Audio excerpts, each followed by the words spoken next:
think that it is time for African countries. You know, some countries like Nigeria, my own country, have done this, gone to borrow and borrow and borrow, and we are now ashamed of borrowing. Many other countries in Africa have gone that. But we should also remember that he who goes a borrowing goes a sorrowing. And that component has been forgotten. Therefore, before you borrow, what are you borrowing for? What is the template for your borrowing? What do you want to do with that borrowing? Where is the investment? What will be the returns of that investment? How would you pay? All of these things ought to be marshaled out clearly for an endorsement. And I warn, any parliament in Africa that comes out to endorse, go and borrow, because they are involved, because some things will come into their pockets, woe unto such. The people of Ghana must come and bring this matter on the front burner and discuss it. There must be a transparent process, accountable process, popular participatory process, where everybody, because it's the future of the people that you are toiling with. It's the future of the people that you want to mortgage. If you want to mortgage their future, because they are the ones that will pay back, then involve them right from the beginning and let them agree with you.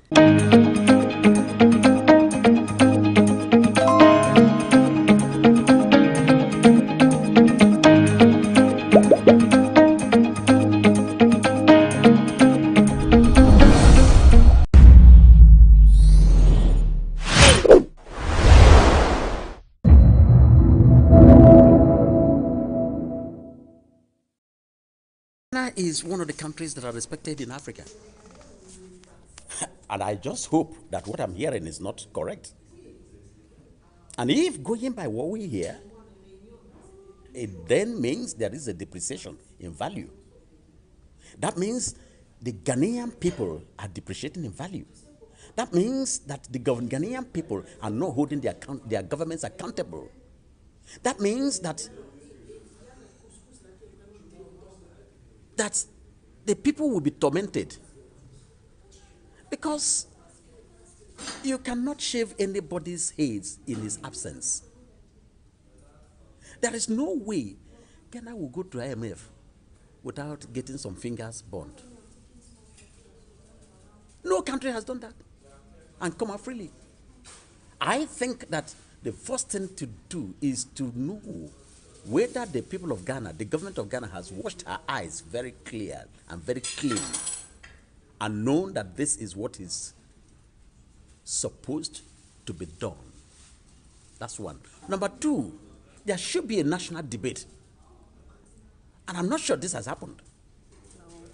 It is impracticable in this 21st century for a government to take loans again. Come on. Move in, take, and spend without the people signing? No. The signature of the people is important. Because if you are borrowing money for the people should ultimately give you dates, particular mandate.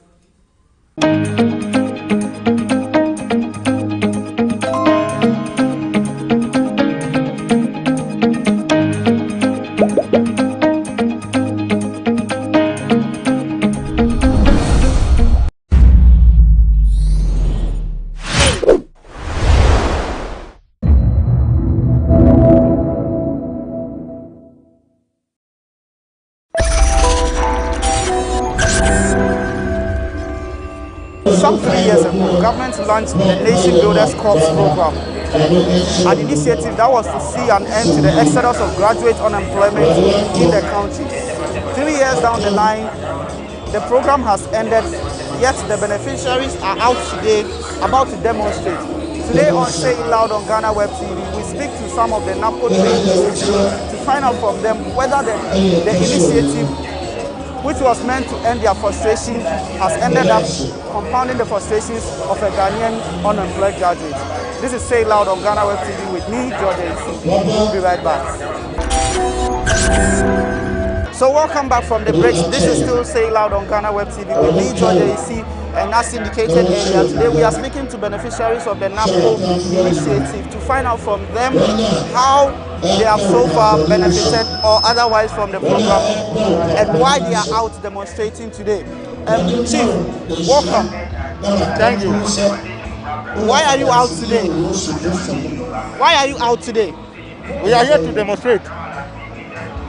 And the purpose is? Is that? The purpose of your demonstration? The purpose is President Akufo-Addo. He brought NAPCO to help for unemployment in the country, which we appreciated very well. But then, he promised us that to the end of the NAPCO, the program will be absorbed into the mainstream, that's giving us permanent job. As I'm speaking right now, there's nothing like that. Everything shows that he has no plan for us. And but there are a lot. My colleagues will also say, sure. Yeah. Right, so we speak to another trainee here. Boss, this was supposed to be for 3 years. You were told that it is for 3 years. How were you then convinced that after 3 years you were supposed to get a job? That is what the government, the president himself told us. So the president promised that after the 3 years, he will make sure that each and every trainee will be employed permanently. That is why we voted for him. Yes. But then what has become of the situation now, your situation now? Yeah, after the 3 years, they brought a letter and it was stated that we should stay home. Yeah. And later on, within 1 or 2 weeks, they came back and said we should stay at post. Now, since that we have not been hearing from them, they don't pay us, and we've not heard anything about our permanent work.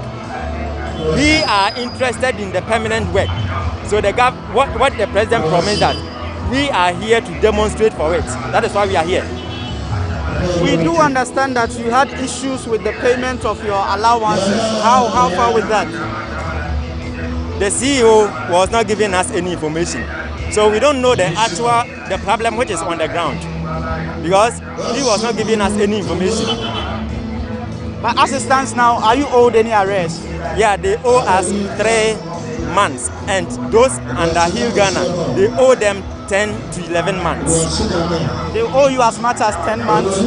They owe me 3 months, but those under Hill Ghana, they owe them 10 months. We understand some 1,400 cities was paid recently, which is for 2 months. How about that? That one, it is true. But beyond that, you are still owed arrest? Yeah, we worked for 5 months and they paid 2 months. Now it remained 3 months. Okay. So we need that 3 months, and that those under Hill Ghana, they owe them 10 months. Okay. Yes, so we still have some of the beneficiaries here. They are out here demonstrating today out of frustration. They say that they want permanent jobs. The agreed 3 years contract has expired, but then they say that a promise of a permanent job was made and they are looking forward for a fulfillment of that promise. Chief, tell us, over the 3 years of working under NAPCO, how was the experience like? Oh, we've gained some considerable experience, like in terms of working in the public service and how the public sector is run. Yeah, so we've gained some skills and knowledge about that, how we do things in the public sector. So that's what we've got to suffer for the past 3 years. But beyond the experience in the public sector, which public sector do you work in? I'm under Revenue Ghana, and I'm under Ghana Municipal Assembly, the Mayoral Regional Council. Yeah, so that's what I posted to. But before NAPCO, what was your situation? Yeah, actually before NAPCO, I was doing a part-time job before I enrolled in the NAPCO. So we're hoping that with the expiring of the 3 years contract, we will be made permanent. Yeah, so and that's what we all seek for. That's the main reason we are betting on this action. So I will be made permanent, as the president has promised us. You see. But unfortunately, It's not the other way. It's not the other way around. Yeah, so that's what we're looking for. Your contract expired and you were told to stay around, and then in the hopes that government would actually fix you the set permanent job. How has it been like since your contract ended? Oh, it's been terrible. We only had a president that we should stay on, and then since then nothing more. So we don't know whether they are committed to it or not. When the contract ended in November, some people were asked to go home. Those who were posted to other ministries or other departments asked to go home. So it was that agitation that led the government to come back to the knee-jerk reaction that we should stay on. And since then, we haven't had anything, whether we are staying on for permanency or what. So the government just seems to come out and clear the air about the whole issue. Whether we are still, because we were told to begin extra 1 year. So after the 1 year, what is it for? You need to make us permanent or what? That's what we want to know. Are you also owed arrears? No, for me, I'm not. Yeah, I think from November, December to February. That's some 4 months. 4 months. Yeah, 4 months. Okay, yeah. okay. And the whole 4 months, how has things been for you? It's been terrible. It's been terrible because we don't know as a system any fix. We don't know the way forward. We don't know the way forward. So we need clarification on the whole issue. Okay. So yes, they are out here. They are waiting for their colleagues to join them actually for the demonstration to commence. But then we are still, yes, we will speak to one of them as well. Boss, your name? Shonasare. Under which module were you placed? Educate Ghana. So it means you were teaching? Yes, please. Which school? Some Salvation Army Basic School. How was the experience like teaching under the NAPO initiative? Okay, it was well. I have gained enough experience, and for the whole 3 good years, the experience is very good for me. But then beyond the experience you gathered, as a NAPO person, how did your job treat you? Okay, seriously, as an educated person like me, and inside the classroom, please, for the experience that I've gained, I cannot establish, and if I don't have enough money or amount to establish my own private school. So now we are just pleading to the government. We are pleading to the government to maintain us. We have the necessary documents. We have all the documents. We have our licenses, national service done, and 3 years experience in NAPCO now. So for now, we the educated people, we don't have any place to go. We don't have any place to go. So we are just pleading to the government to maintain us. Which tertiary did you attend? Yeah, Unibar. Unibar. Yeah. Oh, okay. So is it a degree? Are you a degree holder? Yes, please. Degree in basic education. Before NAPCO, were you unemployed? Oh, okay. I was teaching in one of the private schools in my locality. Okay. And then NAPCO came. And NAPCO came, yes. But now you've been asked, even though you've been asked to stay around until government decides on your fate, do you feel like you are unemployed at the moment? Oh yes, please. For now, I feel that I'm still unemployed. But I still go to school. I go to school, do my work as I've been given as a permanent teacher now. Then what makes you feel unemployed? As you know, I can really say that the amount or what our same colleagues, the staff, my staff members are taking, that makes me unemployed because at the end of the month, I don't gain any salary, I don't gain any money. So I just go to work, teach, and at the end of the month, I don't receive anything. Yes, so this is still Say It Loud on GhanaWeb TV with me, George AC. Today we have joined some NAPCO trainees who are demonstrating and asking for permanent jobs following the expiration of their 3-year contract. The policy, which was introduced by government in 2017 and 2018, was to see an end to graduate unemployment. We'll be back after this short break.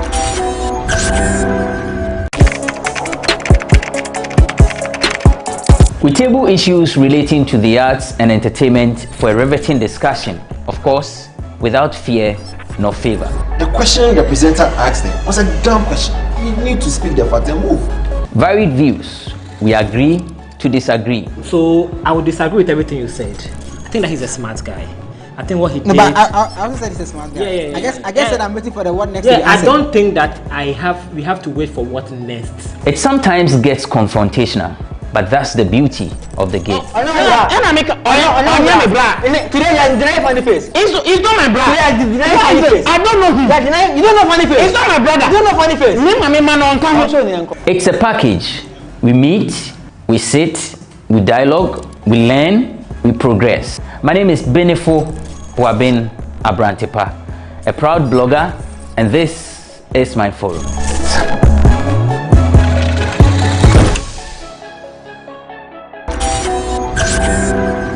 Welcome back from the break. This is Still Saying Loud on GhanaWeb TV with me, George AC, and today we have joined NAPCO trainees here at the Sports in Accra, where they are about to commence a demonstration pressing on government to provide them permanent job posts after the expiration of their 3-year contract. We speak to them about their frustrations and their experience and demands as well. Boss, you joined NAPCO 3 years ago. On the day that the program was inaugurated at the Independence Square, were you there? Yeah, I was there. Can you share your feelings? How was the feeling that day? You see, just imagine, it is being nice. Someone who's completed university from years without a job, and then you finally get the opportunity and chance to be called an employed person to go to work. It was a nice experience, and we hope for the best. So I was happy, and I thought, something good was going to come out of it. So I joined. That is why I joined. I was happy. But after 3 years, what happened? What has happened to your expectations? In fact, I would say I'm very disappointed. I'm very, very disappointed, especially looking at where I've been placed. I'm with local government. And then for the past 3 years, we've been there, and they bring people day in and day out as new staffs. And funny thing is that even when they come, sometimes you show them the job, you give them training. And the reason why I joined today's program is, look at the recent local government recruitment. They recruited over 3,000 new staffs. Over 3,000 new staffs. So what happened to NAPCO personnel? They are going to give us 3 years working experience in local government jobs, and then you go to recruit new people. And you see, the sad thing is that I did not hear of any info or anything that local government is going to do some recruitment. Otherwise, we would have applied, and after maybe I would not have applied and I didn't get it, fine. But then government directed the various institutions to prioritize NAPCO trainees when it comes to job openings in their outfit. You feel like your outfit or the other outfits have not been fair to you as a NAPCO trainee and your colleagues in that regard? They've not been fair at all, because, like I said earlier, one thing that is very crucial is that you should get the information. Even I did not hear any information that local government has opened the portal for recruitment on it. You didn't get information. All of a sudden, you heard local government have released first batch, second batch, and a third batch. And then the funny thing is that there are some colleagues that even they are not NAPCO trainees, but they are there. And ask yourself, how come that you did not hear that local government is going to recruit new staff, and even you couldn't apply? So if the president said they should give priority to NAPCO trainees, and later even there was no info as to when or this what is going to happen, and you see people being brought to office that these are new staff, how do you feel? So what is your current situation? As for me, the president, His Excellency, sat on radio in Bono region some time ago that is going to, place we the NAPCO guys into government agency, and they will recruit new cohort. So that promise, you should fulfill it. You should fulfill the promise he made to us. A lot of NAPCO guys have had opportunities. A lot of them. So me, for instance, I had opportunity in some private companies, but I rejected it because I know, government work, the condition and stuff is better. Because looking at the recent COVID outcome, a lot of guys in the private sector, they lost their jobs. So who would that? If you had opportunity to be recruited rejected into the government sector and private sector. We had a lot of opportunity, but because of this NAPCO thing, we rejected it. And NAPCO also made it aware that we shouldn't be engaged in any other business. We should only stick to NAPCO. So that's why we've not moved out. Yeah, some critics have said that if government is not giving you what you want, you have the opportunity to set up your own business. Why haven't you set up your own business? Why haven't you gone into entrepreneurship? My brother, you know, in this country, being an entrepreneur is not an easy thing. One, ask yourself, where's the environment? Has the government created enough or an enabling environment for you to what? Come out with your own job? Where's the support? Some of us, we have a lot of ideas that we can get, but where's the support? Recently, look at what happened. Is it I forgot to see, when the COVID came, there was this support by, MasterCard, something called. So I applied to some business, I wanted support, but nothing happened. And I learned the monies were distributed based on partisan issue or stuff. You know this country, you know our country I live in, you know the situation here. You know the situation I live in. So it's not that we don't want to do our own job, but I mean, where is the environment? Where is the point? Create an enabling environment for us to do what? To do our business. Even just to get a permit to operate a business, it's not an easy thing in this Ghana. So a young graduate, and if we look at how NAPCO is treating us in terms of paying us our stipends, you work for over 5 months and then you've not been paid. So where do you expect me to get the money to save or to go and do something? Or even which banks or what is ready to give you loan to start a business, looking at what? Your status. So he does mention the fact that government should create an enabling environment for them to be able to go into their own private businesses. Government in its justification for pushing for the passage of the controversial electronic transaction levy bill into law says the purpose is to also give youth the opportunity to go into business, and that we will use the funds to start a project called You Start. We speak to other NAPCO beneficiaries to find out from them what they make of this promise. Boss, welcome to Say Loud on GhanaWeb TV. Your name? Please, I'm Isaac Mesa. Okay. The government wants to pass e-levy, electronic transaction bill, tax on electronic transactions.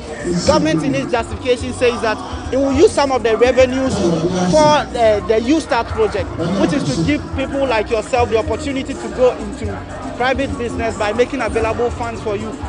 What do you, with your experience with NAPCO, what do you make of this promise by the government?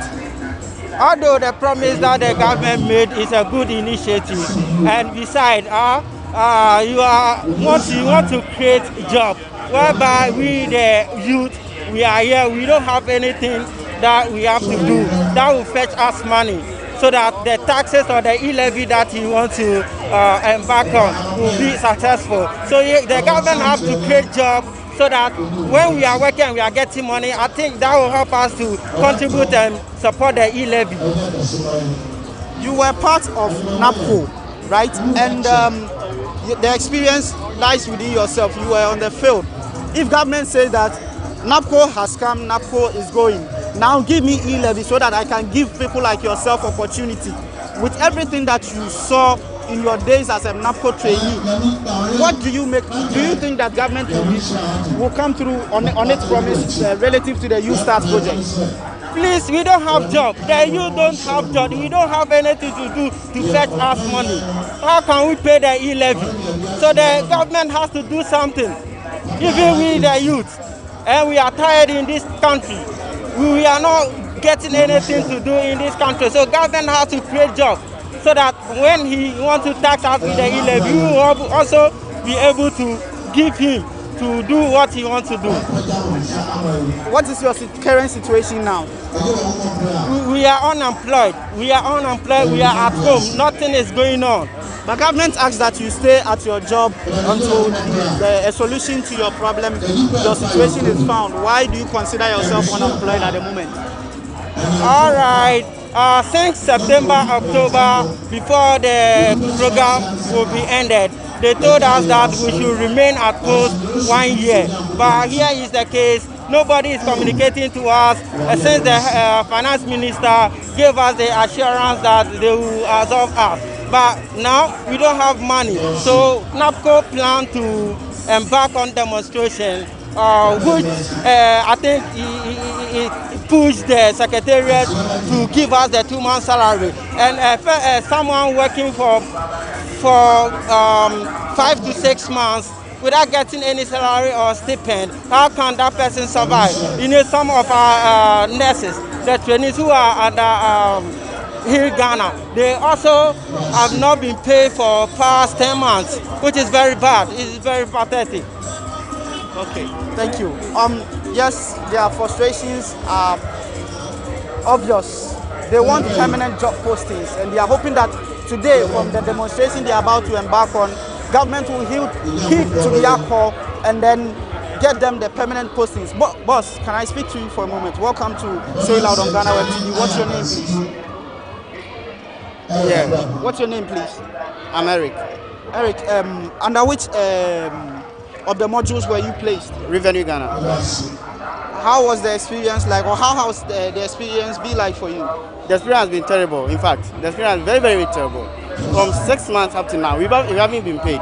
And we always take out to work. You know, how is the government expecting us to get money to be a transportation? We are really suffering. In fact, we are really suffering. We are really suffering. Very, very, very, very. I was trying to ask your colleague that government indicates that yes, NAPCO came, NAPCO is probably going, but then what it intends to do is to raise revenue from the e-levy, proposed e-levy, to give you an opportunity through YouStart so that you can start your own business and all that. From your experience having been through NAPCO, which government promised that it was going to better your situation, do you think that government will come through with this promise with the YouStart? Listen, initially that was not the government. That was what the government told us. The government told us that he's going to, usher us into the mainstream. That's going to make us permanent. He didn't tell us that he's going to, open a YouStart and then usher and not go into a YouStart. The government promised us that we are going to usher us into the mainstream. That's to make us permanent in the various models in which we are. So we are, ask the government to fulfill his promise that he made to us. That is to make us permanent. And also pay our arrest to us. We are really suffering. So to, pay our arrest and make us permanent as well. But if government should go ahead with the YouStart project, like I said, from what you have seen with NAPCO, do you think that YouStart will also come and turn out the same way NAPCO turned out? That's what I'm thinking. That the same way as NAPCO is being, that's the same way the YouStart is also going to be. It's going to be a bogus as the NAPCO in which we are. We're even frustrated. We are frustrated trainees, and we don't know even what to do. Working as a NAPCO beneficiary, what is your level of education? I'm a bachelor. You hold a degree? Yes. And then you were paid 700 cedis a month. How do you survive with that? You know, there's no option than to do it like that. But because the government, promised us that in the due process, we're going to usher us into the mainstream. That's to make us permanent in the various places in which we are. So we thought in the due process, the government will fulfill his promise, not knowing that it's a scam or it's a political thought or whatever. We don't know. So we are asking the government to fulfill his promise and also pay us our rest. From 6 months up to now, we haven't been paid. So in this case, and we have parents that we take care of.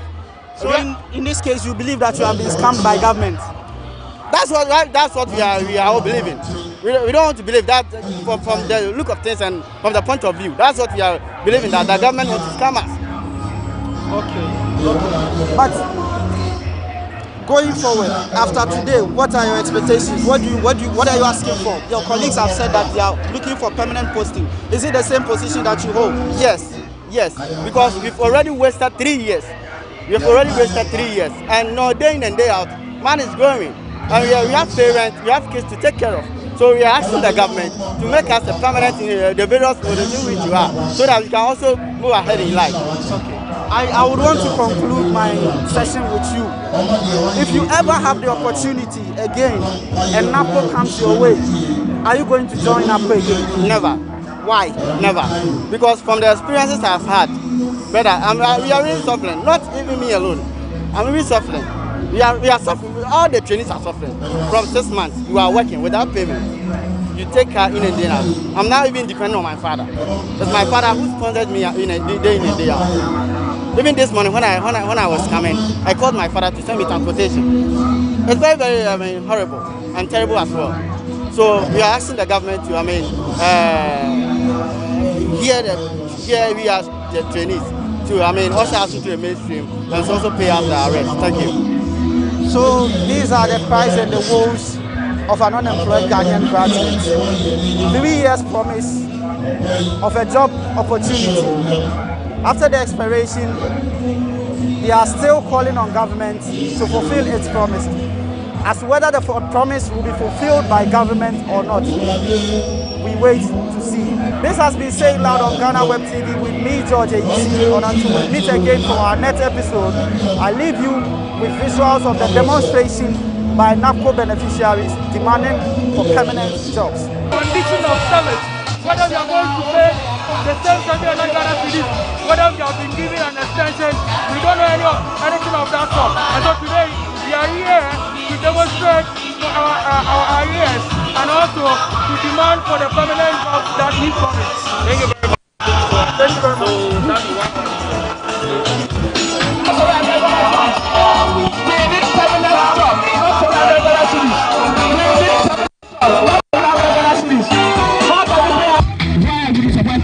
Why are you disappointed us?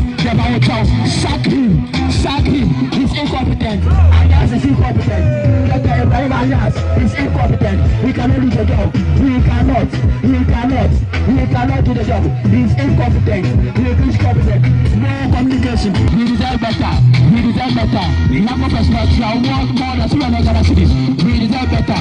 For the past 10 months, we've not been paid. We deserve better. Please, His Excellency, fulfill your promises. We deserve better.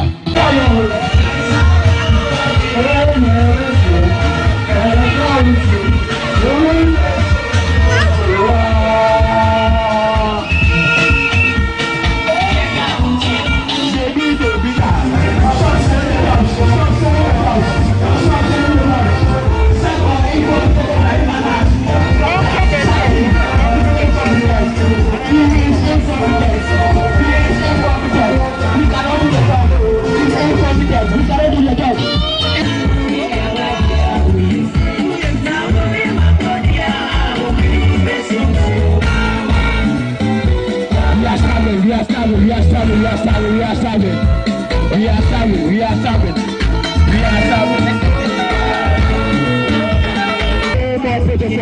We don't have the money. Negotiators are starving. Or come here.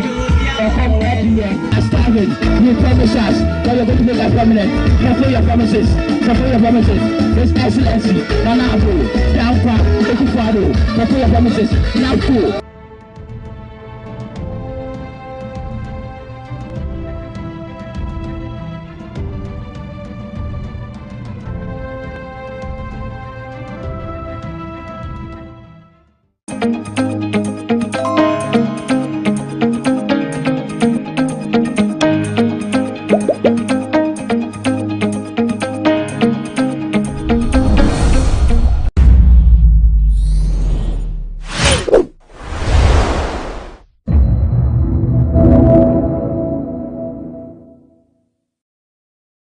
As we are all aware, the teacher unions, after failing to get the attention of government to address their request to be paid the cost of living allowance, also known as COLA, have decided to embark on a nationwide strike. As we speak today, close to 7 million students from kindergarten through primary school to junior high school to secondary schools are currently not benefiting from teaching and learning. Clearly, this is as a result of the government's inability to meet its obligations and to be proactive in addressing the needs and demands of labor unions, including the teachers. We have seen a circular from the Ghana Education Service directing managers of schools to take control and to ensure the safety and security of students. Clearly, that cannot be enough if you consider that one head teacher alone cannot take care and secure the safety of an entire school. So we want to urge government to immediately address the concerns of the teachers so that they can go back to the classrooms without any further delay. If this goes on beyond 2 to 3 days, it will be advisable for the GES to direct that the schools be closed down for the safety and security of the students. But ultimately, government bears the responsibility of ensuring that the needful is done so that the teachers can go back to the classroom.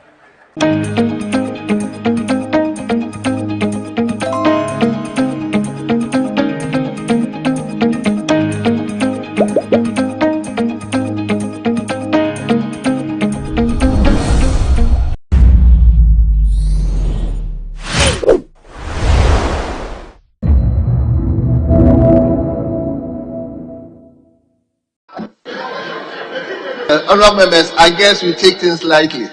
So, honourable members, expunge that aspect from the records. So, let's invite honourable member for Medina to begin the question. Yes. Speaker, thank you. Speaker, I rise to ask your leave to add the authority of the member for Medina to seek your leave to ask the question on his behalf. Thank you. Mr. Speaker, on the very vivacious note, may I rise to ask the Minister for Information and IMF Affairs. Mr. Speaker, I will withdraw that. I will withdraw the IMF Affairs. To ask the Minister for Information the measures being put in place to safeguard media freedom as guaranteed by the 1992 Constitution. I thank you. Yes, Honourable Minister. Thank you, Mr. Speaker. Mr. Speaker, on a lighter note, the Minister responsible for information is also responsible for curing misinformation. Mr. Speaker, since June 2019, the Ministry of Information, working closely with the National Media Commission and other key actors in the media space, initiated a number of interventions aimed at safeguarding media freedom in the country. One of such is the establishment of the coordinated mechanism on the safety of journalists. The mechanism seeks to achieve 4 key objectives. 1, to provide regular training for state and non-state actors on the safety of journalists and the need to ensure that journalists and media practitioners are not harmed for the work they do. 2, to provide annual accountability platforms for reported infringements against the safety of journalists or against journalists. 3, to provide validation of reported infringements on the safety of journalists. And 4, publication of annual domestic reports on the safety of journalists. The Constitution and Article 1661 provides for the establishment of the National Media Commission to, among others, quote, promote and ensure the freedom and independence of the media for mass communication or information. Pursuant to this, Mr. Speaker, the Ministry of Information requested the National Media Commission to execute this mechanism. The Ministry provided set-up support to the NMC and requested other affiliate bodies to extend additional support. The NMC, using the industry of this office, has been instrumental in the training of journalists under the Media Capacity Enhancement Program. This is in line with the first objective of the mechanism. Additionally, the NMC, through the industry of the office, successfully validated and followed up for correction the report of alleged assault on CTFM journalists on the 11th of May 2021. Mr. Speaker, I must state that even though the National Media Commission has started well, their efforts have been challenged mainly because of a lack of financial and technical resources. This has affected the pace at which they handle cases that are reported to them. While we continue to encourage the NMC to stay on course on this path, we also appeal to development partners and other stakeholders to support the NMC to enhance its operations. Mr. Speaker, when the report of attacks on journalists are brought to our attention, government quickly condemns such attacks and engages to identify and prosecute offenders. The Ministry of Information recently condemned attacks on journalists at Radio Adan and Benya FM and urged, through direct interactions with the police to act with dispatch against the perpetrators. Further, I have also made strong appeals to the judiciary to punish severely persons found guilty of attacking journalists. This was contained in my statement to judges during the sensitization for members of the bench and prosecutors on the press freedom sensitization workshop which took place in Ho on the 20th of June 2022. On a regular basis, Mr. Speaker, the Ministry of the Interior also updates us on the status of investigations of some of the key reported attacks in our jurisdiction. And we continue to urge them to quicken the pace of investigations where those investigations remain open. Mr. Speaker, to conclude, I want to call on stakeholders to support the coordinated mechanism for the safety of journalists to ensure that it delivers what it has been set up to achieve. I thank you, Mr. Speaker. I'll give you one supplementary question because you are not the owner of the question. So, Mr. Speaker, I was hoping that we make it two. Just ask the question. Very well. Speaker, I thank you. Mr. Speaker, I reference paragraph 2.2, which is to the effect that the mechanism that his ministry has established to provide annual accountability platforms for reported infringements on the safety of journalists. Mr. Speaker, I want to find out from the Honourable Minister whether any such report has been given between the last 12 months since the introduction of this mechanism. Thank you. Yes, Honourable Minister. Thank you, Mr. Speaker. Mr. Speaker, the National Media Commission informs us that they are in the process of calling the maiden annual accountability platform, which would have officials of state agencies, including the police and other agencies that often come in contact with our colleagues of the Fourth Estate, and primarily those that are responsible for investigating alleged attacks, as well as media groupings such as the Ghana Journalists Association, the Private Independent Newspapers Association, that is SpringPag, the Ghana Independent Broadcasters Association, so that whatever outstanding or other matters that have been raised can be accounted for at that table. Mr. George Sapon of the NMC assures me that we should expect that maiden one within the next quarter. Thank you, Mr. Speaker. Thank you very much.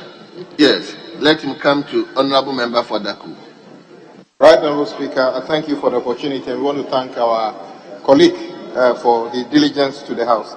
I want to ask the Minister, in the last 10 years, can you recall how many cases involving attacks on journalists have been successfully prosecuted and the perpetrators punished? Yes, Honourable Minister. Mr. Speaker, I want to thank my colleague for the follow-up question. It is for precisely this reason that this coordinated mechanism has a platform for publication of annual domestic reports on the safety of journalists. The reason is that, Mr. Speaker, because of the kind of media environment that we operate, you will find sometimes online or here on the airwaves some person alleging an attack on a journalist. There's a need first to determine whether this is an attack on the journalist in the line of his duty as a journalist. We have had instances in this country where journalists have legitimately been attacked, but at least from the police investigation, it had nothing to do with their work as journalism. We have also had instances in this country where journalists have claimed even to have been kidnapped, where in the end it turned out to be untrue. So it is important to have a proper mechanism for accounting for all of these. Our research shows that there is no proper state mechanism for accounting for this. You will find some civil society organizations pick reports from online. Much as you cannot begrudge them for that, it is important for the state to have a proper record. The National Media Commission, in accordance with Article 1661, is, in our estimating, the appropriate body to do this. And through this mechanism, they will have the opportunity to prepare these numbers for all of us to track and determine whether we are doing better or worse as the years go by. My hope is that when they commence that, we'll be able to have some numbers. Thank you, Mr. Speaker.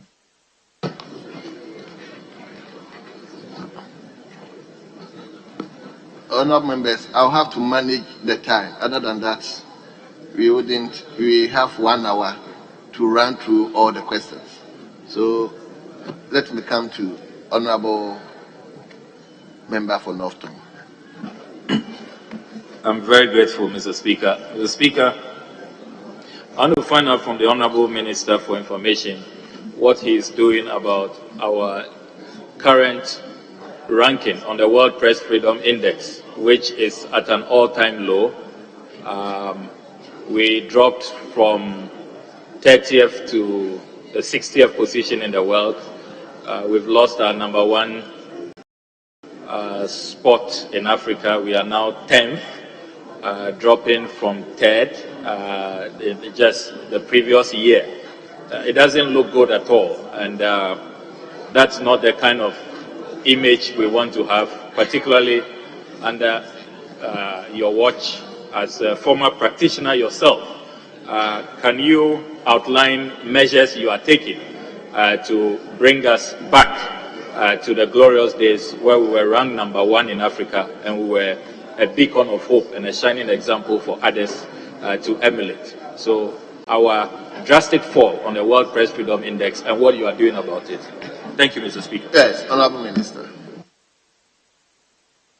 Speaker, thank you. And I thank my colleague for the follow-up question. It is a matter of concern to myself, primarily also because I am still a practitioner, even though I practice in a different capacity now, and it's a matter of collective interest to us. Mr. Speaker, first, it is important to clearly understand what the RFS Press Freedom Index, as published recently, actually means. It is important to state from the onset that the RFS has amended the methodology, and therefore press freedom in accordance with their methodology is not just about the security of journalists. Indeed, the security of journalists is one of 5 parameters that they measure. They measure the media landscape itself, the political context, what they call the freedom, the legal framework, the economic context, and then the security of journalists. Mr. Speaker, to enable Ghana, not just the executive branch, or maybe Parliament, or one civil society organization, to enable Ghana come to a certain common understanding of what this report is, I called a meeting of the key stakeholders in the sector at the Ministry of Information earlier this month to jointly peruse and analyze the report. Mr. Speaker, when we are done with that analysis, and this had the various media stakeholders, including some of which I have mentioned earlier, it became obvious that according to the 5 parameters assessed under the new methodology, Ghana scored very high in terms of the legal framework, 81.42%, the social-cultural context, 79.64%. Ghana also recorded above average and moderately high scores for political context, that is 66.61%, and security of journalists, 62.25%. Security of journalists, 62.25%. The only parameter in which Ghana performed below average, which dragged us very heavily on the composite score, was the economic context, 47.22%. And by economic context, RFS refers to the poverty of individual journalists and media houses. And the facts are clear in this country that because we have opened up the media landscape extensively, which is a very good thing, a number of media houses have sprung up, a good chunk of which struggle to make ends meet. Indeed, I think even this week you will find reports in some of the media or on some of the media platforms about media houses struggling to pay salaries.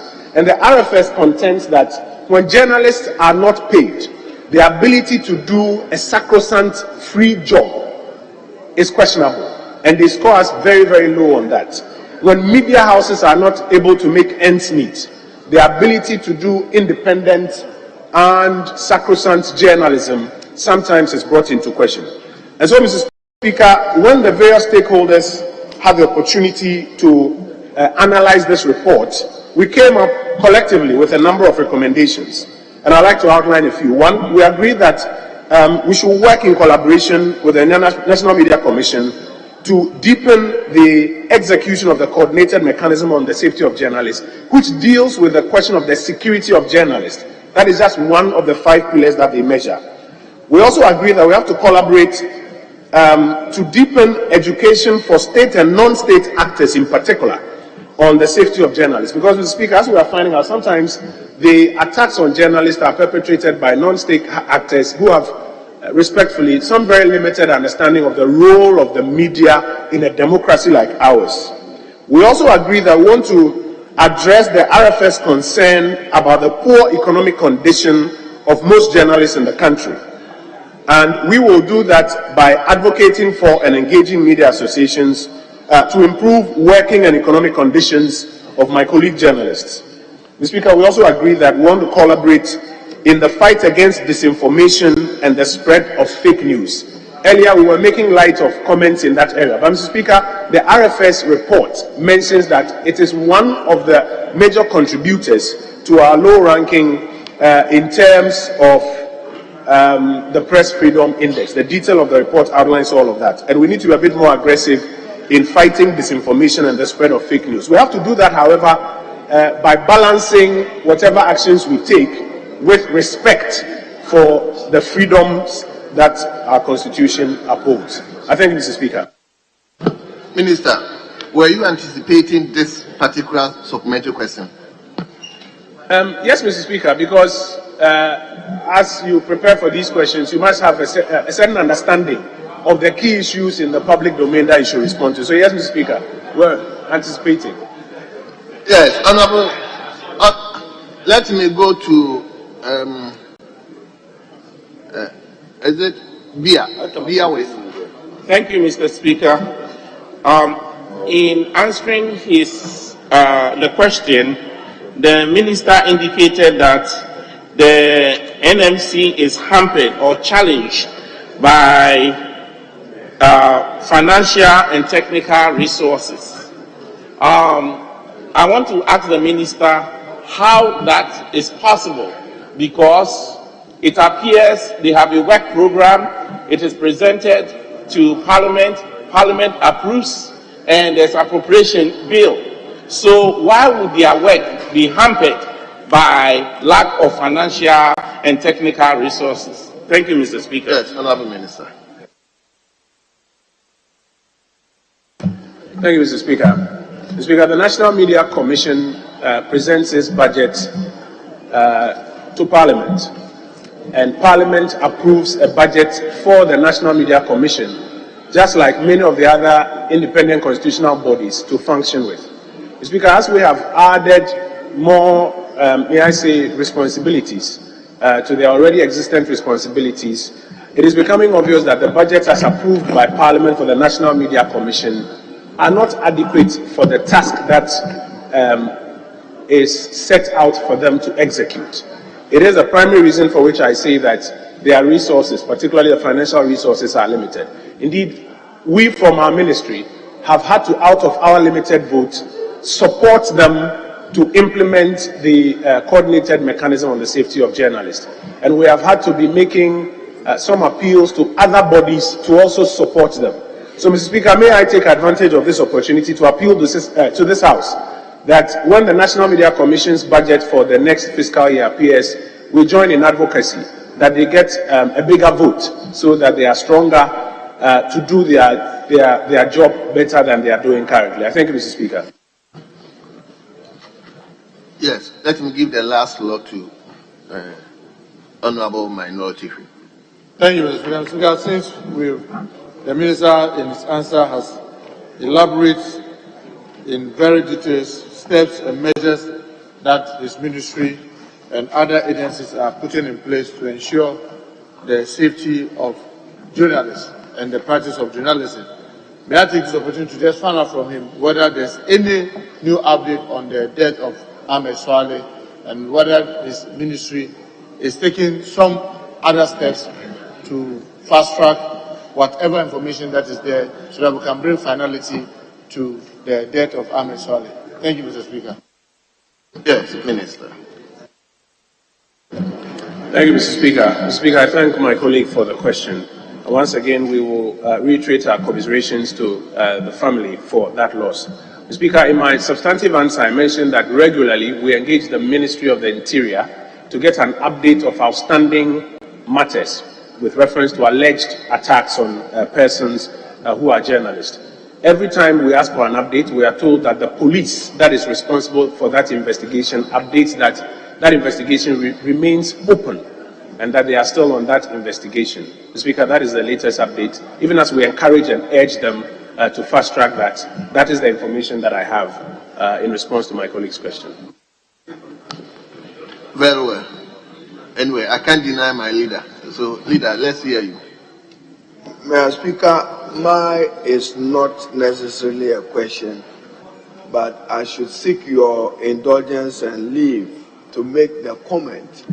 And Mr. Speaker, as I listen to the Honorable Minister for Information, I'm concerned about the rights and freedoms of the media and their independence. And Mr. Speaker, to remind him that I do not get the understanding that the media is under the Ministry of Information. Neither do I want to accept that the National Media Commission is under the Ministry of Information. I see you as also even as Minister for Information, subject to the regulatory mandate of the National Media Commission as established under Article 162 to 167 of the Constitution. But Mr. Speaker, in answering your question, you said advocacy. We don't do the allocation here, so be strong at Cabinet to say that the President must make enough resources to support you and to support the National Media Commission. Parliament, you know, we are helpless in this matter. Mr. Speaker, as I said, it's a comment. Because the National Media Commission, as you know, I serve on the Special Budget Committee, even monitoring equipment in the countries, they do not have. If anybody goes on a local language and says something damning, we tear this country apart. We will not be able to respond appropriately. So I sympathize with you, but I don't want to go home with the notion as if you are extending your ministerial powers beyond the IMF to regulating the national media. Very well. Minister, I don't think this calling you to respond to. We move to question 1086. Question 1086. And I just saw the owner of the question entering the chamber. So, Honorable Member for Botiano English, Amanfum, may you now ask your question.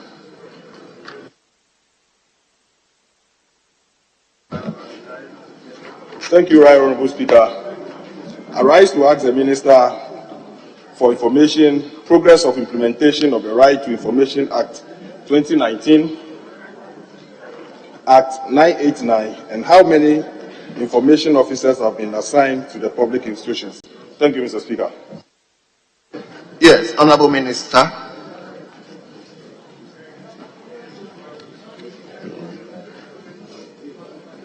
Thank you, Mr. Speaker.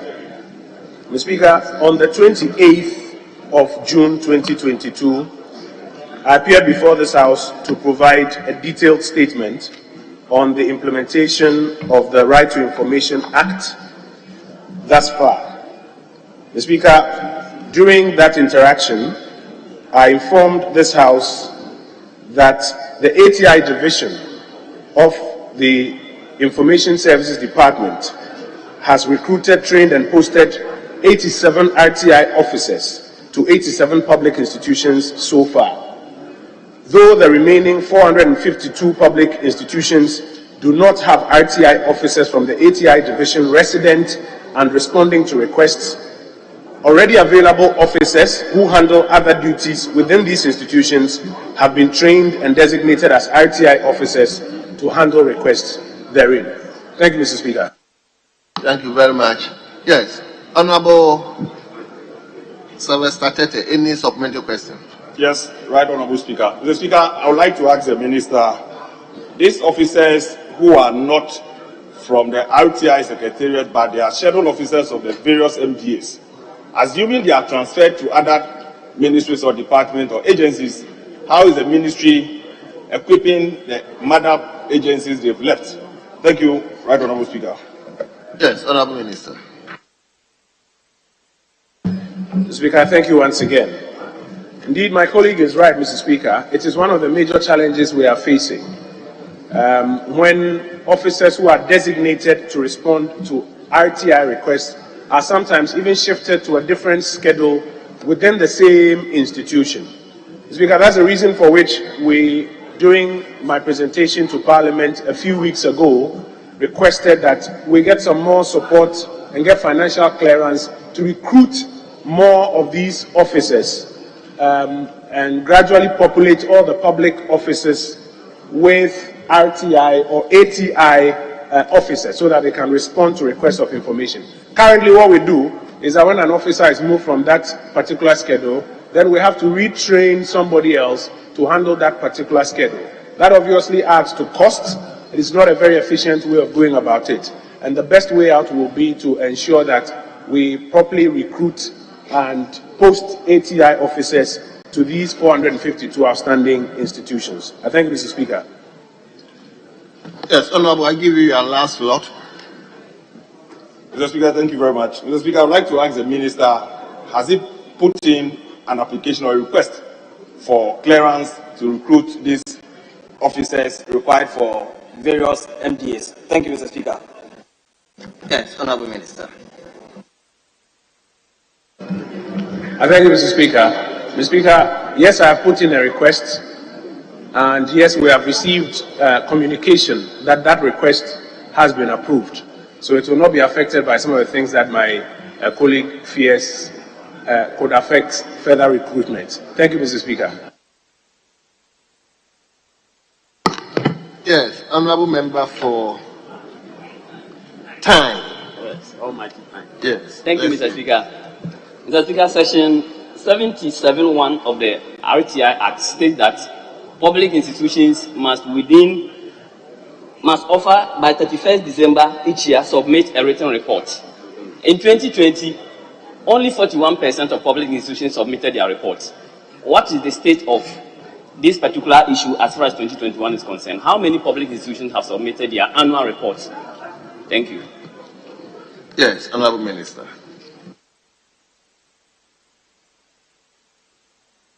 I thank you, Mr. Speaker. Mr. Speaker, in the year 2021, a total of 189 public institutions submitted their annual reports on RTI activities with their respective institutions to the RTI Commission. An analysis of these reports revealed that 247 requests for information were received and processed in 65 public institutions, with the Department of Children receiving the highest number of requests for information. That's 34 requests. 64%, that is 159 requests, were granted, while others were refused, deferred, transferred, referred, or denied in accordance with the Act. Thank you, Mr. Speaker. Thank you very much. We move to question 1196. Question 1196. And the question stands in the name of a member for Old Tafo, Honorable Vincent Ekos Asafua. Mr. Speaker, I stand on Order 68.3 and seek your leave to ask the question on behalf of a member who is absent. If you permit me, Mr. Speaker, I'll go on. Very well. Thank you. Mr. Speaker, I'd like to ask the Minister for information on efforts the ministry is putting in place to promote the quorum. Minister, Honourable Member, hold on. Yes. Mr. Speaker, I thank you for the opportunity. Mr. Speaker, our rules are very clear that a member must stand in his place and ask a question. But I see the Honourable Member asking the question from the place of the Honourable Adjoa Safo. And that may create It generates some controversy in the minds of the people. So, Honorable Carlos, please go and ask the person from here.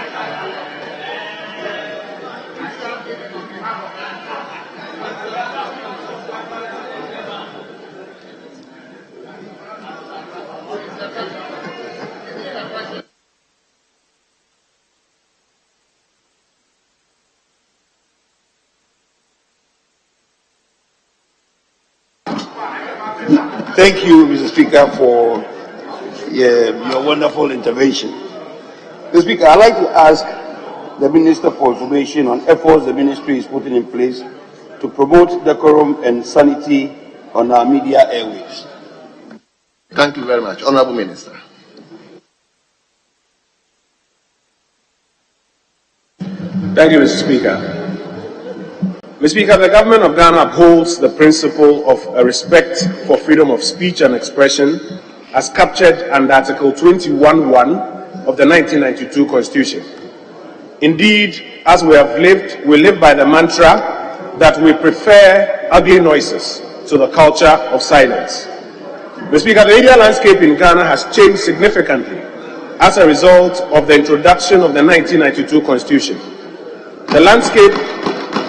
Please, let's listen to the minister. The noise appears to be too much. Please. Yes, Minister. The landscape has undergone radical transformation within the last 3 decades. Today, we have 684 frequency authorizations for FM radio stations and 141 television. Hold on. Sir, Speaker, for the records, this House of Records, this seat is Honorable Benito seat, not address of. It should be on the record, please. Please, it's Honorable Benito where Carlos was speaking from. It's Honorable Benito and not address of. For the records, let's correct it, please. It's important. It is important for the records. This is Honorable Benito seat and not address of. Honorable Member, for the record, please. Well noted. My only position is that he should be on. He should ask the question from his seat. Very well. Yes, Minister, let's hear you. Mr. Speaker, we have 684 frequency authorizations for FM radio stations and 141 authorizations for television stations. Out of the total number of authorized FM broadcasting stations, 489 stations are currently operational as of the fourth quarter of 2021. We are unable to count the number of YouTube channels and other social media applications that offer media content daily. These developments have introduced a refreshing pluralism onto our media landscape and opened up access to new and diverse voices that have promoted democracy and participation in governance and development. Despite these developments, Mr. Speaker, the media landscape is faced with several challenges, including the increasing reports of unethical and indecent content on our airwaves. Right Honorable Speaker, the Ministry of Information, working with media stakeholders, has introduced a number of interventions aimed at addressing this challenge as well. And the interventions are as follows. First, we have the Media Capacity Enhancement Program. It is one of the ministry's support programs for the media sector. The program is key in helping to address the capacity challenges faced by the media as it seeks to play its role effectively as the fourth estate of the realm. In connection with this, Mr. Speaker, we set up an independent working committee. Honourable members, I don't think it will serve the purpose if we bring the minister here to respond to our own questions and you'll be talking. Please. Yes, Minister. Mr. Speaker, we set up an independent working committee with a mandate to collaborate with all the stakeholders to do a number of things. First, to identify the knowledge and skill gaps in the industry. Secondly, to organize the necessary training to bridge those gaps. The working committee developed its own curriculum and put together various training programs that are aimed at helping to bridge the skills gap identified in the media landscape. The committee comprises membership of the following: the National Media Commission, the Ghana Journalists Association, the Ghana Independent Broadcasters Association, the Ghana Institute of Journalism, the Institute of Public Relations, the Private Newspaper Publishers Association, the University of Ghana School of Information and Communication Studies. The task of government through the Ministry of Information has simply been to arrange funding to support this program. So far, training for the first cohort of 58 participants has been held in Kumasi in the Ashanti region, with an official opening ceremony hosted at the Menchia Palace on the 10th of January 2022. By the end of this year, Mr. Speaker, we expect to have provided funding to support the independent group train at least 250 journalists, and we believe this will contribute to resolving the challenge that my colleague raises. Further, Mr. Speaker, the following outcomes are expected: to provide continuous on-the-job training for practicing journalists, to provide a regular platform to support media introspection, to encourage ethical journalism, and to support media practitioners to undertake specialized training in chosen fields. The interest that was generated by participants during this training gives us confidence that it is a worthy program. Mr. Speaker, on the 16th of April 2021, the Ministry of Information further engaged stakeholder institutions in a consultative meeting on issues relevant to broadcasting in Ghana, specifically on ethical and unethical broadcast content. The stakeholders themselves agreed that to address this scenario, they need to set up a joint working group under the auspices of the National Media Commission to examine and to determine what constitutes ethical and unethical content, and to invoke the powers of the National Media Commission to take punitive action against offending broadcasters.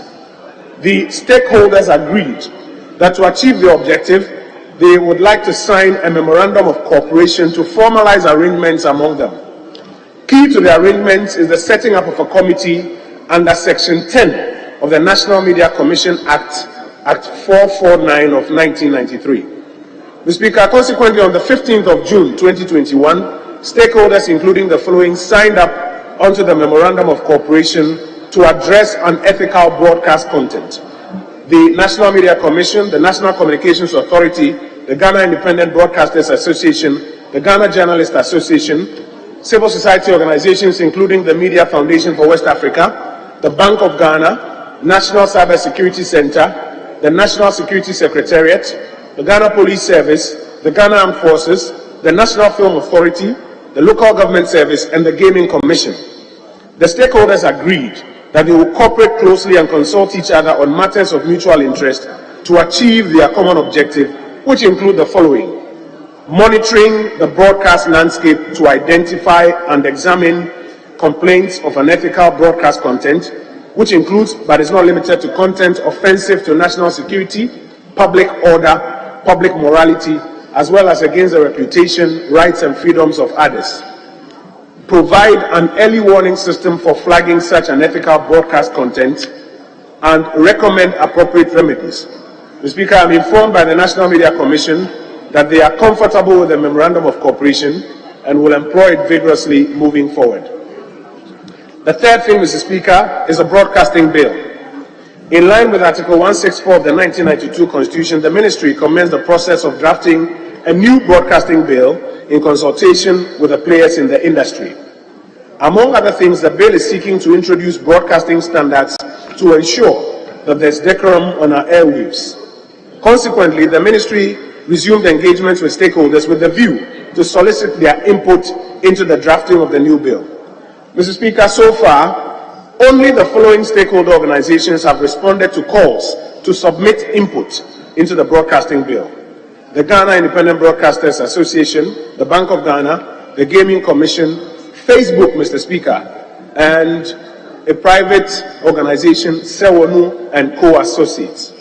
Unfortunately, Mr. Speaker, the following stakeholders, though we directly requested input from them, have not submitted input and did not submit input as at the time we were closing the receipt of inputs for internal preparation. We still look forward to receiving their inputs though. This includes the Ghana Journalists Association, UNESCO Ghana Commission, the Media Foundation for West Africa, the National Cyber Security Center, the National Security Secretariat, the National Film Authority, civil society organizations like CDD Ghana, the Communication Educators Association of Ghana. Nonetheless, Mr. Speaker, we have analyzed the input we've received so far, and we have commenced work with the Attorney General to assist in drafting the new bill. Part of the bill requires some closer collaboration between the National Communication Authority and the National Media Commission on matters of content propriety, and we're in the process of completing that engagement as the Attorney General's Department works with us. In conclusion, Mr. Speaker, while we trust that this House will pass a broadcasting bill when it's presented, we urge the stakeholders who have signed onto the Memorandum of Cooperation to act within the current legal mandate to ensure that we enjoy the decorum on our airwaves that we all desire. I thank you, Mr. Speaker. Yes. Let me give you one supplementary question. Thank you, Mr. Speaker. Mr. Speaker, beyond the insanity that he has really done some goodness to, almost every MP in this room has a Facebook or Instagram account that doesn't belong to him. By so saying, I am trying to impugn that most of us, our accounts have been cloned or some fraudsters have taken over using our names to defraud people outside. What is the ministry doing to announce to the public that they shouldn't pay heed to such fraudsters and be careful? Yes, Minister. Mr. Speaker, thank you. Mr. Speaker, the task of ensuring that public officers or members of government, including members of parliament, are operating with verified social media accounts is a task that falls squarely at the doorstep of the Ministry of Communications. It is not something that will fall at our doorstep as a ministry. Thank you, Mr. Speaker. Yes, Honorable Leader, hold on, let me give the opportunity to Honorable Member for Boko Central Affairs. Thank you very much, Right Honorable Speaker. Mr. Speaker, I want to, the Minister has outlined several measures aimed at dealing with the content. I want to find out from the media, from the Minister, whether he has considered the option of ensuring that media houses employ certified personnel to run programs, given that in all the other professions, law, medicine, every other profession, people go through a program and get certified to participate in the industry. We know that for the media also, you have Institute of Journalism, you have degree programs. Are you considering ensuring that actors, employees of media houses have the requisite certification before they go on air? Thank you very much. Yes, Honorable Minister. Right, Honorable Speaker, I thank my colleague, the former Information Minister, for his question. Mr. Speaker, it will raise another question of what certification are we talking about? Is it certification for journalism or for public relations? Mr. Speaker, the practice of journalism falls under the bigger umbrella of freedom of expression. And therefore, it will be difficult to even seek to legislate that if a person is not certified, he cannot practice journalism. Mr. Speaker, also today, journalism has even grown to the extent where we have citizen journalists. So what will this...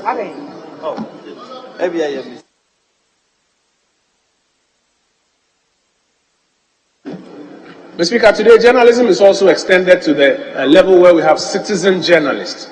So would the advocacy for journalists to be certified also extend to citizen journalists? These are the considerations for which it will be very difficult to seek to legislate that a person be certified before he or she practices journalism. Because journalism falls under the big umbrella of freedom of expression, and today, as it grows, various persons can practice it even when they have not been trained as journalists. Mr. Speaker, I practiced journalism for close to a decade. I never went to school as a journalist. But what worked for me and what has worked for many other persons who never even studied journalism is rather the on-the-job training. is the opportunity to have training and support while you are on the job. And that's why, Mr. Speaker, what we did from the policy level was to bring all the stakeholders together to ask, how can you put together some training that we can help mobilize support for? And it is this that we are operating through the Media Capacity Enhancement Program. So, Mr. Speaker, we will not subscribe to a certification of journalists. We subscribe to a view that says, let the stakeholders in the industry themselves identify the capacity gaps, design curriculum to close those gaps, and let the broader society help to fund participants for that training. And that's exactly what we are doing in the Media Capacity Enhancement Program. As I mentioned, already 58 persons have gone through it. By the end of this year, we expect that 250 practicing journalists would have benefited from this program. Mr. Speaker, it's also important to mention that this training is not run by the Ministry of Information as was initially put in the public domain. The job of the Ministry of Information has been to provide policy leadership in this space and funding, and try to mobilize funding to support this training program that was designed and is being implemented by the independent working group of stakeholders in the industry. Thank you, Mr. Speaker. Honorable A.B. Efuseni, I'm giving you the opportunity on condition that today you will not give us proverb. Thank you very much, Mr. Speaker. I'm sure that Mr. Speaker himself, when the landlord has spoken, you don't ask the tenant for confirmation. But, Mr. Speaker, I just wanted to compliment the Honourable Minister's assertion in respect of the Media Capacity Enhancement Program. Given the inadequacies in the media, and especially dealing with the issue of content, Mr. Speaker, it's a multifaceted problem. From the infiltration of the profession with quacks and people who are so commercially minded that content doesn't matter. But sensationalism has become a key part of the media practice, where attention is drawn to the bid to make profits rather than to deal with content that is sanitized. And so one of the areas that is very of crucial importance to the enhancements of the skills of media people is a program that the minister has outlined. But Mr. Speaker, the minister himself will be the first to bear with me that when your security man himself needs security, you the landlord, your life is hanging on a thread. He himself will agree that the Ministry of Information is among the least funded in terms of budgetary allocation. So they have a paucity of resources at their disposal. Honorable, your question, you've not even given your question, but you've already given me two proverbs. So the question now. So, Mr. Speaker, I was just going to ask the minister, in view of the paucity of resources available to him and others, how does he hope to be able to overcome the problem of enhanced training for media persons? Because, like I said, Mr. Speaker, a lot of journalists come onto the discipline without any secure knowledge of the profession they are practicing in. And I say this as somebody who has been in the media for almost 3 decades, that I have that experience of encountering so many journalists who completely are bereft of any knowledge of the profession they are in, and even the very basic ethics that inform the profession. And so, Mr. Speaker, the Honourable Minister has hit the nail right on the head. But the issue then boils down to resources. How is he going to link up? Because government's rating of the information ministry and information disseminating sector is low. It's not giving that priority, so that resources can go into that sector for them to undertake the program that he's saying. So I'm asking you, what does he envisage will be some of those issues that will help him to get the resources to carry out the mandate that we have conferred on him? Thank you, Mr. Speaker. Yes. Yes. Mr. Speaker, I was following the Honorable A.B. Efuseni and ranking member for your committee on communication very well. But Mr. Speaker, at the point I lost the method, and I want you to point it to what a question should not be of excessive length. So I want to know the actual question. The rules does not say that a question should not be of excessive length. But the question is too long that I even fail to follow.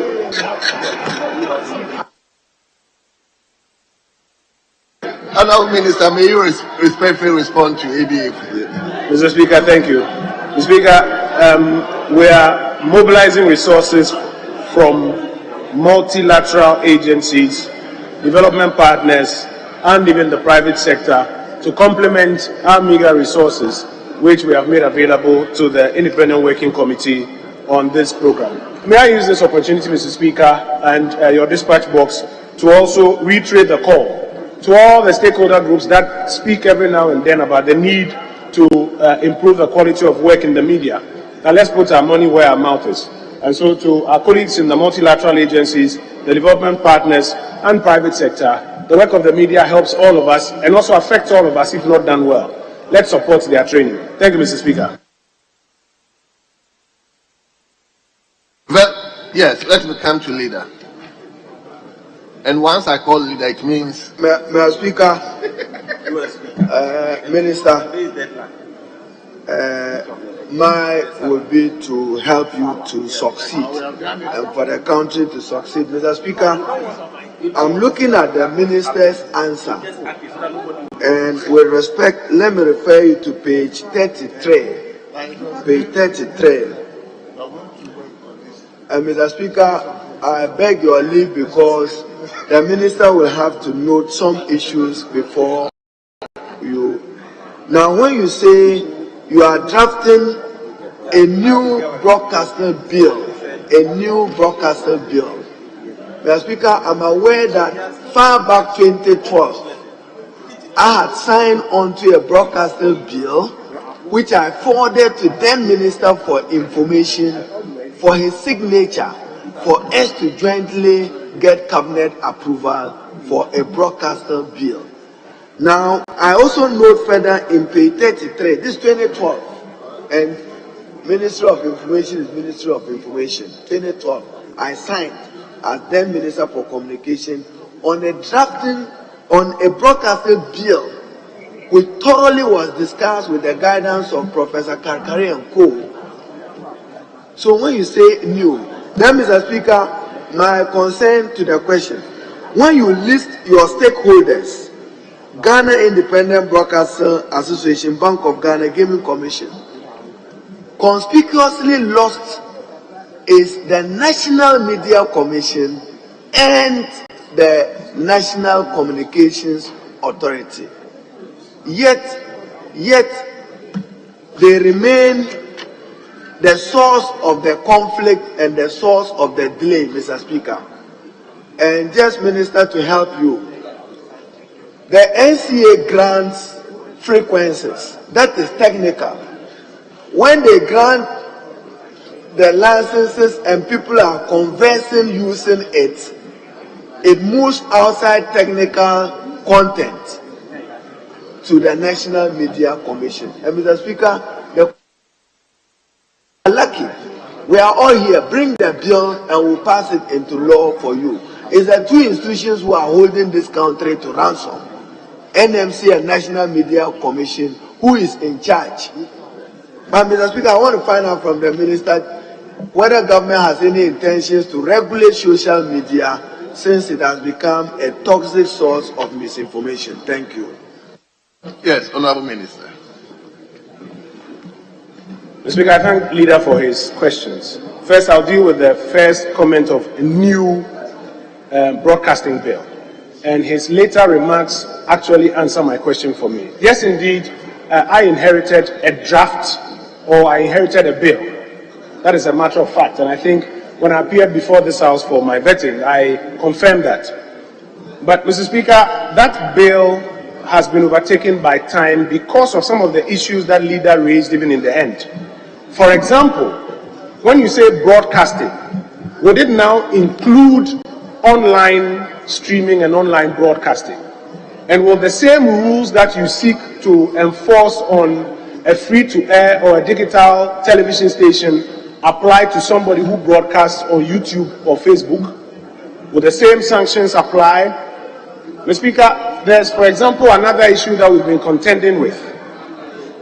When you put in place sanctions against broadcasters who allow third-party contributors, like serial callers, to get onto their platforms, or let's say like callers, to get onto their platforms and make comments which ordinarily will fly in the face of ethical or allowable journalism, would you require of social media platform operators the same responsibility to moderate that content, or would you enforce the same sanctions on them? So, Mr. Speaker, there have been a number of new issues that have emerged since 2012, as my colleague, the minority leader, raises. It is for this reason that we've gone back to the drawing board, because media regulation is very tricky. If you don't take care, you would overstep the bounds of free expression. So it's for this reason that we've gone back to the drawing board to engage all the stakeholders to weigh in on what we called emerging issues. Indeed, when we sent the memo to them outlining all of these issues, we described them as emerging issues and asked them to give us their views on these emerging issues. And our expectation is that we'll be able to bring to this House, and that is where I use the word, a new bill, which not only deals with the issues that were raised in the previous bill, but responds to these new emerging issues, some of which I have outlined here. Mr. Speaker, secondly, I want to speak to the issue that leader raised, that he was of the view that the National Communication Authority and the National Media Commission were missing in the list of stakeholders. I want to draw leaders' attention. I mentioned that a number of stakeholders had responded and some had not. Those who had responded included the Ghana Independent Broadcasters Association, the Bank of Ghana, Gaming Commission, Facebook, and so on and associates. Those who have not responded, regrettably, Mr. Speaker, includes some of the ones that he referred to. Now, Mr. Speaker, further, my answer goes on to say that part of the bill deals with content regulation, which requires some agreement between the National Communication Authority and the National Media Commission. And we're in the process of ensuring that we are able to get that agreement between them. Because, for instance, Mr. Speaker, like leader rightly shared, the NCA will give frequency authorization, but the NCA has limited power to determine whether or not content is ethical. And the law must respond to that. And these are some of the parts that we're trying to fine-tune before we come to this House. Thank you, Mr. Speaker. Yes, leader. Mr. Speaker, thank you for tolerating me. Minister, in your answer in page 33, you also talk about the broadcaster bill to deal with standards of broadcasting. Mr. Speaker, it is the expectation of the Ghanaian public that you would use the broadcaster bill to define the parameters of broadcasting in Ghana between who is a state broadcaster, is it GBC, who is a public broadcaster, who is a commercial broadcaster, and who is a community broadcaster. Will your draft bill work on these parameters? Thank you. The answer to that, Mr. Speaker, is yes. Thank you, Mr. Speaker. Very well. We move to question 1197. Question 1197. And the question stands in the name of a member for Kita. Honorable Kwame Joduli Gapi. Honorable, let's hear you. Thank you, Mr. Speaker. I rise to ask the Minister for Information. What circumstances led to Ghana Broadcasting Corporation losing the right to continue with the live broadcast of National Lottery Authority draw every Monday to Saturday from 7:15 p.m. to 7:30 p.m. Yes, Honorable Minister. Mr. Speaker, thank you for the opportunity. Article 167C of the Constitution 1992 mandates the National Media Commission to insulate the state-owned media from government control. Indeed, this provision estops me as Minister for Information from being involved in the operational activities of GBC, such as is the subject matter of this question. But, Mr. Speaker, out of the abundance of respect for this House and my colleague who has the question, we contacted GBC for answers, and our findings are as follows. Mr. Speaker, the contract that he refers to was originally signed to have a duration from the 1st of March 2021 to the 28th of February 2022. Clauses 15.0 and 11.1a of the contract read as follows. Termination. Either party may terminate this contract in the following way. A. By giving the other party at least 3 months written notice of its intention to do so. Pursuant to this, Mr. Speaker, on the 24th of August 2021, the National Lottery Authority notified GBC and terminated the contract after 3 months. Mr. Speaker, I am advised by the Office of the Director General of GBC that there are no outstanding financial obligations after the termination of this contract. I thank you, Mr. Speaker. Yes, Honorable Member. Should I give you one supplementary question? Honorable members, we are taking so much time. Okay, let's hear you. Thank you, Mr. Speaker. Mr. Speaker, Article 166 of the Constitution. Article 166 C and D, and I quote, 2 persons appointed by the President and 3 persons nominated by Parliament should be a member of National Media Commission. I would like to find out from the Minister, is he a member of the National Media Commission? If it is, has this issue come to his attention? Yes, Honorable Minister. Thank you, Mr. Speaker. Mr. Speaker, the Minister is not a member of the National Media Commission. Thank you, Mr. Speaker. Well. Let me give you your last lot.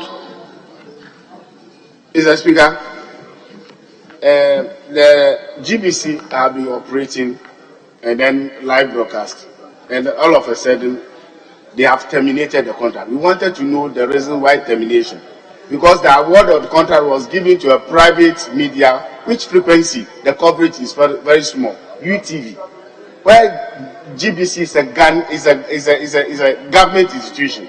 That is the reason why we are seeking answers to this. It's a state institution. Please have been when it comes to frequency in terms of coverage, it's nationwide. But it have been terminated, the contract have been terminated and awarded to a private company, which is UTV. That's the reason why we are asking this question. Honorable Minister, are you minded to answer the question? Come again. Honorable Member, the Minister did not get the question. In answering the question, the Minister made mention about termination of the contract. I wanted to know the reasons that warrant the termination, because since in time memorial, is a national television have been broadcasting this live. Very well. Mr. Speaker, thank you for the opportunity. Mr. Speaker, the client is the one that terminated the contract in accordance with the contract. In the letter of termination, a copy of which has been given to me by the Ghana Broadcasting Corporation, a reason was not stated. Mr. Speaker, I will therefore struggle to imagine the reason for which the client terminated the contract. Thank you, Mr. Speaker. Yes, Mr. Speaker, the Minister is making reference to a termination letter from Ghana Broadcasting. We will want to know who signed it, what date, and the content of it. Then we can do follow-up to appreciate what informed the decision for termination. You just pass on as a reference. That is not sufficient for our record, Mr. Speaker. In answering the member's question, we want to see what is in the letter.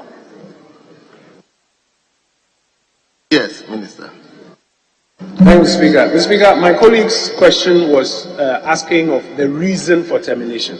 And that's why, Leader, I responded that the letters I have cited did not provide a reason.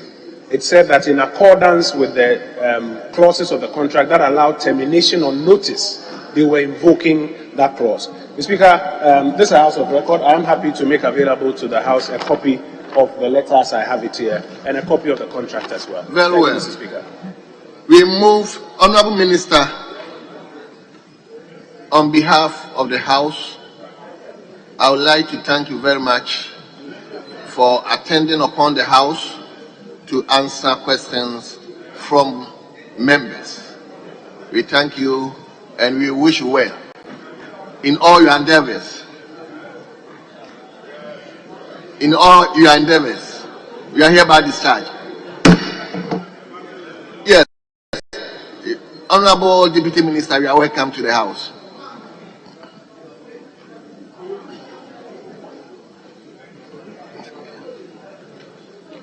Honorable Member for Okaiko Central, what is your beef?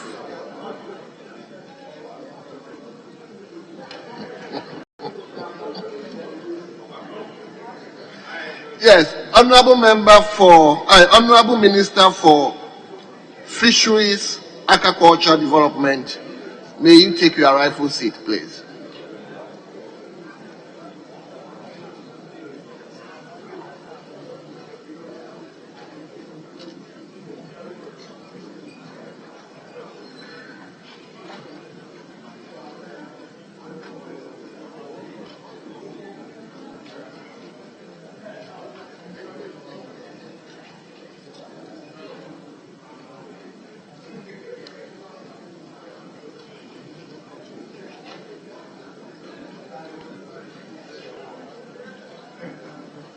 Thank you very much.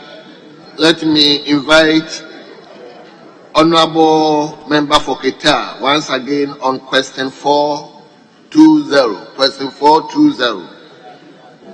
Honorable Member, the Minister is here waiting for this question too. So may I ask your question? Thank you, Mr. Speaker, once again for the opportunity. I rise to ask the Minister for Fisheries and Aquaculture Development the step being taken by the Ministry to mechanize premise fuel supply across the country. Yes, Honorable Minister.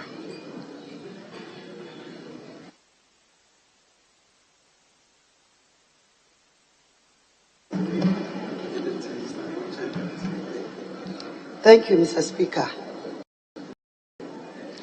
The Ministry is currently working with National Authority and Public Procurement Authority to fully implement the automated premise fuel dispensing outlets across the country to enhance service delivery and safety.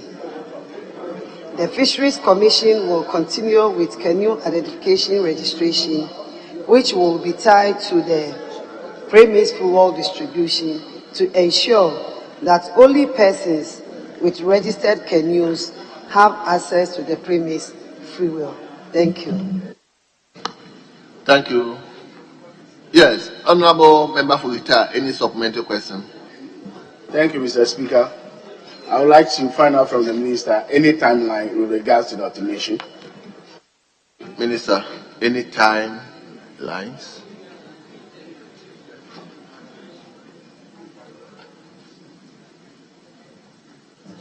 Mr. Speaker, the process is ongoing and very soon,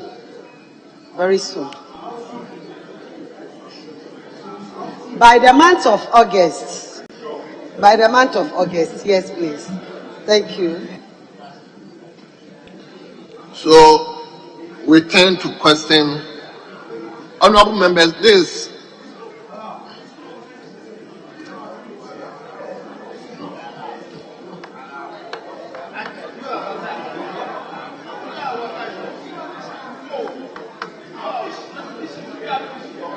Honorable Member, I've already mentioned the next question. So next, so we move to question 421. Question 421.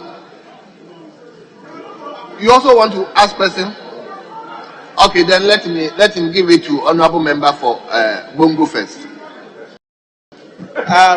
Thank you very much, Mr. Speaker. In your answer of PA to automate most of the landing bridges, what is the role of Ghana Standards Authority in this? Minister, I haven't called you. I'm not even admitting this question. Oh, Mr. Speaker, in any case, no. Mr. Speaker, in any case, it is not possible to work with MPA without working with Ghana Standards Authority. It's not possible because it's about measurement. My brother, and she has not mentioned Ghana Standards Authority in this. Just file a proper substantive question. Yes. It's about automation. Yes. Speaker, thank you for the opportunity. Speaker, I wish to find out from my colleague, my dear minister, prior to taking office, the distribution of permits has been a huge challenge in the country. Distribution, emphasis my distribution of permits prior to assumption of office. I will want to find out from minister if, after this fleeting period of being in office, she's put in place measures to deal specifically with the distribution challenge of permits. Yes, Honorable Minister. If only you are minded to answer the question. Thank you, Mr. Speaker. We have taken many measures, and one is the tracking device that we put on the vehicles that transport the premise fuel to the landing beaches. We've also made sure that any landing beach that does diversion or hoarding, we do their supply for some time, and that is the punishment we give them. So we are on track, and very soon it will all end. The distribution will become perfect. Will be perfect when we automate it finally. Thank you.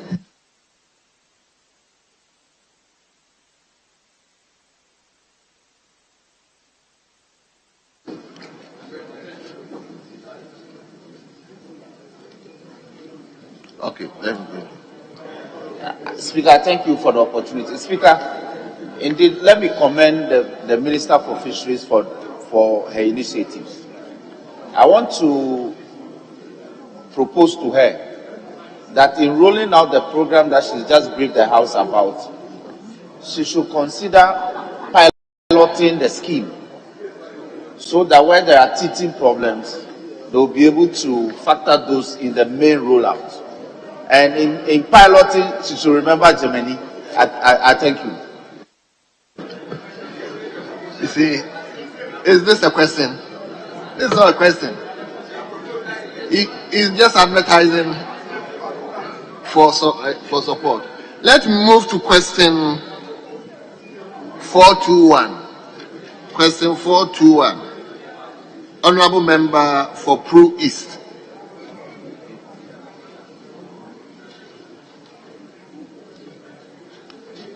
Thank you, Mr. Speaker. Mr. Speaker, I rise to ask the Minister for Fisheries and Aquaculture Development the steps the ministry is taking to end the perennial shortage of premixed fuel in Pro East, particularly Yeji. Yes, Honorable Minister, another premixed question.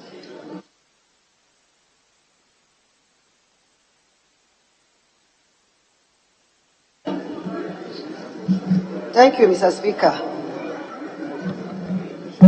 Allocations of the premise fuel to landing beaches of the various fishing communities is based on the number of motorized canoes and fishing activities.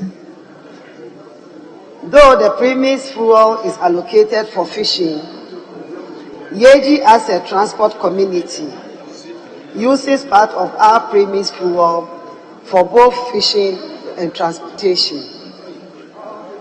The ministry acknowledges that since March 2022, premise fuel supply has been irregular. However, the ministry is working closely with relevant stakeholders to ensure that available quantities of premise fuel are equitably distributed to landing beaches to mitigate the impact of the shortage experienced. Thank you. Yes, honorable member.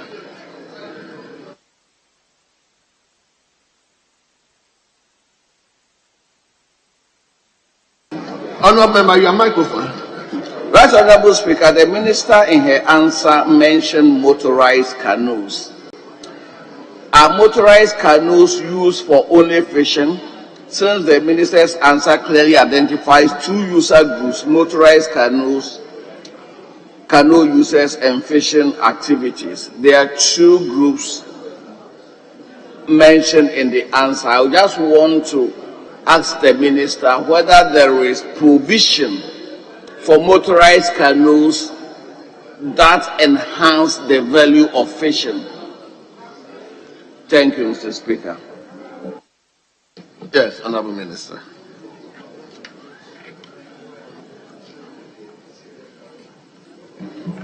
Mr. Speaker, if I understood his question very well, the motorized canoes are those that use